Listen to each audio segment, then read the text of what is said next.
Hello!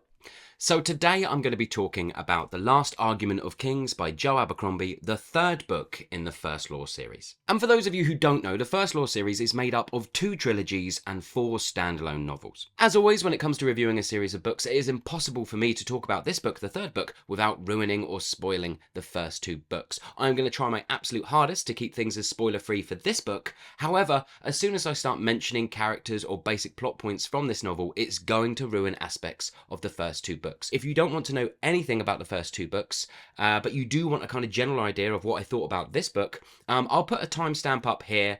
Just head over to that, and that'll be like my final thoughts. It will be very, very quick, but it will give you an idea of what I thought about this book. Just like the first 2 novels, this is still a gritty and dark world that borrows elements of a sort of medieval setting. We are still following a variety of characters, the first being Logen Ninefingers, a very violent, barbaric man whose sort of status within the Northmen is rising as he is trying to battle and kill Bethod, the sort of king of the North. Logen Ninefingers' journey throughout this novel is him questioning his violent nature and trying to battle against and change the way he is, trying to be a better man. Next up we have Jezal, and my lord, the journey that Jezal has gone on from the first novel to this one, and where he ends up at the end of this novel, is just absolutely massive. It is so much happens to him, the way he shifts, his status shifts across these 3 novels.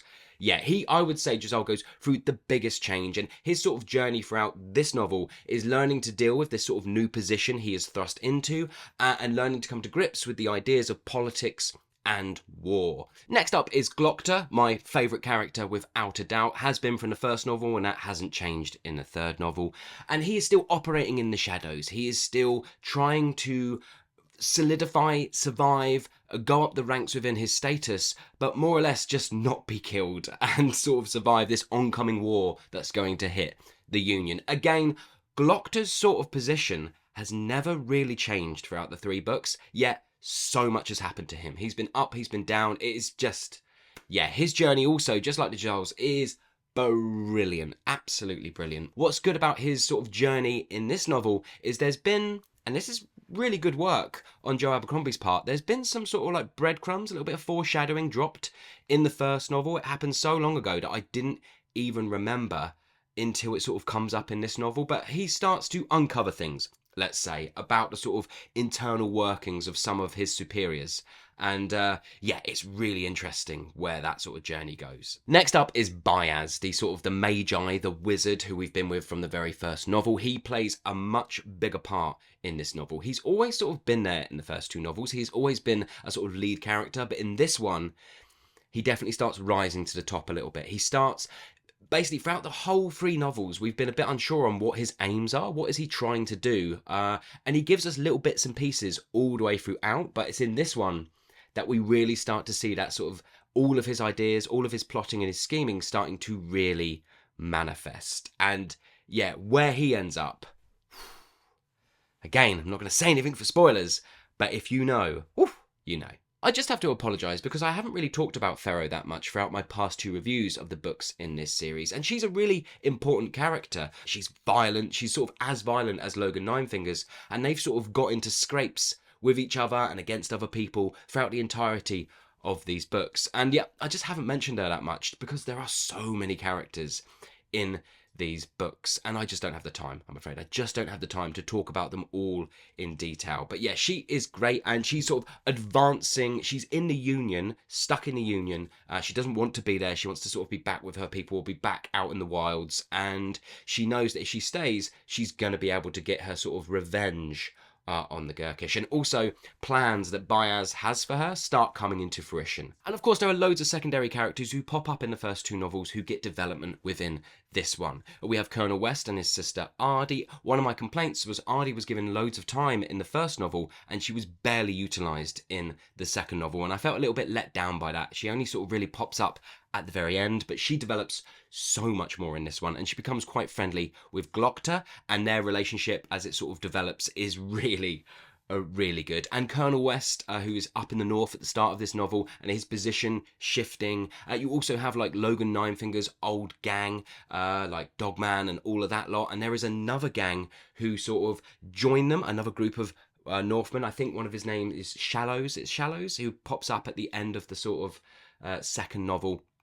And really develops in this one, and I've already started reading one of the standalones, Best Served Cold. He pops up in that book as well, and his development is coming quite a long way. Yeah, so there's just so much. I just don't have time. Overall, the plot of this novel is just each character's advancement towards the Union. Okay, so the war is surrounding the Union. The Gurkish are invading. There is internal political battles happening. There is Bayaz and his own personal journey. But all of these things are sort of culminating at the Union as sort of war is being sieged upon the city.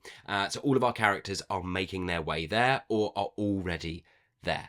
There's some things that I was able to predict and some things I wasn't, which is how I like it. A good old balance of me feeling smart but also being surprised. But the one thing that was very obvious from the start of this novel is that this novel is going to culminate in a big battle that's going to happen at the Union. So everything's sort of building towards that. But then after that, what I really loved is the aftermath of this battle and all of the chips and where they fall, the things that are revealed within the aftermath of this huge battle is really interesting. We also get to look at the kind of the cost of war.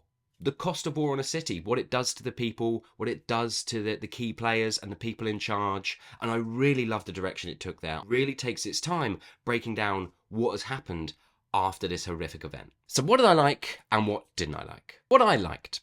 The things I liked about this novel are pretty much all the things that I really enjoyed about the second novel, but I'm going to repeat them. Joe Abercrombie is absolutely fantastic at character development. His characters feel real, unique, they are funny, they all live within the morally grey area, all of them. No one is wholly good and no one is wholly bad. It is grim, it is dark, and the way things build, just his characters and his character development is absolutely fantastic.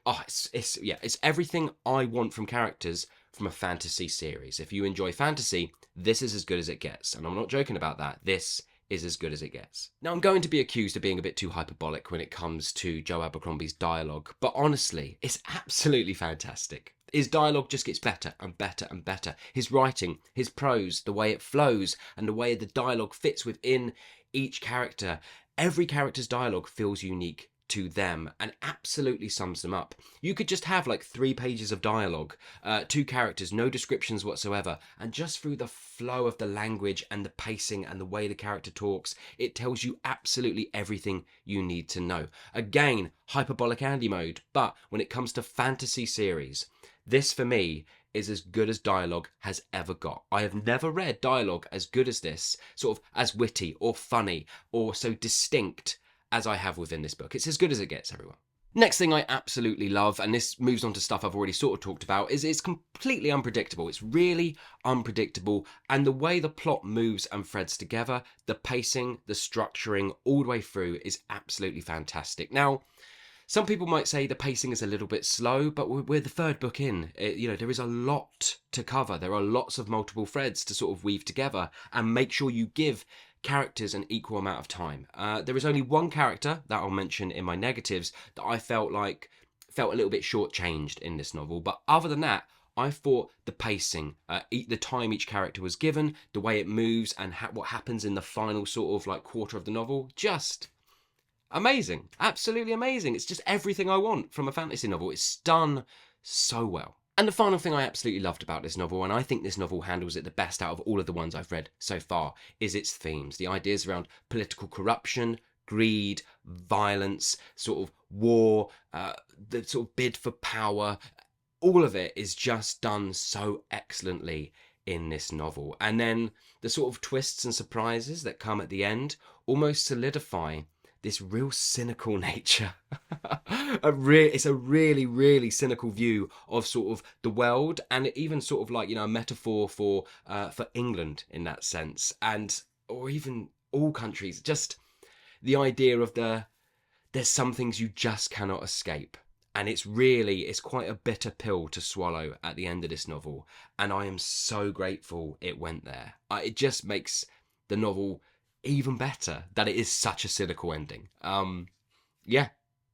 Just absolutely so much to love in this one. What didn't I like? 2 things, one big, one small. The big one is that I don't think Pharaoh got anywhere near enough page time in this novel. She's been set up throughout the past 2 books. She doesn't have loads of page time throughout the other two books, but she is constantly there. And we know from the other two books that she's sort of being developed for something that is going to happen. And I feel like she just disappears a little bit, specifically from her perspective, which we do get sections from in the other books.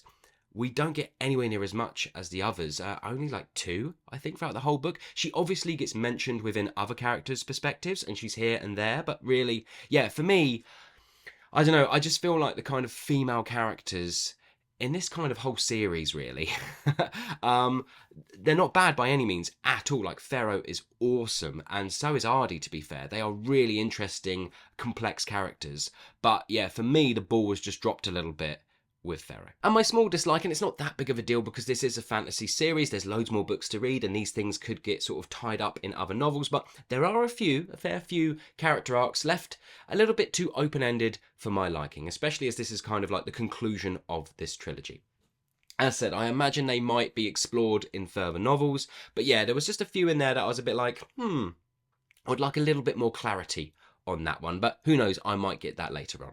So my overall impression is that The Last Argument of Kings is an absolute masterful conclusion to the First Law trilogy. It takes everything that's great about the first 2 novels and just expands upon them. The violence, the character arcs, the twists, everything is handled brilliantly, everything feels earned, and it is utterly thrilling. The dialogue and writing is still absolutely first class all the way through. The character development is absolutely brilliant. As I said in my last review of the second book, I get it. Everyone bangs on about how good this book series is, and yeah, it's fantastic. It is fantastic. And if you are a fan of fantasy, particularly sort of like maybe Game of Thronesy style fantasy, which is quite light on the magic and more about the kind of like the characters, the development, the sort of the politics of this kind of medieval world, then this is 100% a book series you have to read. It's got better and better. It's just the writing, everything Joe Abercrombie has done. He is just improving and improving and improving and improving, and I'm only at book 3. I cannot imagine how good things are going to get later on. So I'm going to give Last Argument of Kings a big fat 5 shiny stars. I thought it was absolutely fantastic. A lot of people say that Before They Are Hanged is their favourite book in the sort of the trilogy. Not for me. No, this was the one for me. I absolutely loved this book, and I think like endings are tough. They're really tricky to sort of bring everything together and also surprise you at the same time, and Joe Abercrombie has done it. Yeah, so I couldn't not give this 5 stars out of 5. So have you read The Last Argument of Kings, and if so, what did you think about it? Did you like it? Did you hate it? Please let me know in the comments below, and as always, I hope you're well, I hope you're enjoying whatever you might be reading, and I'll see you all on the next one.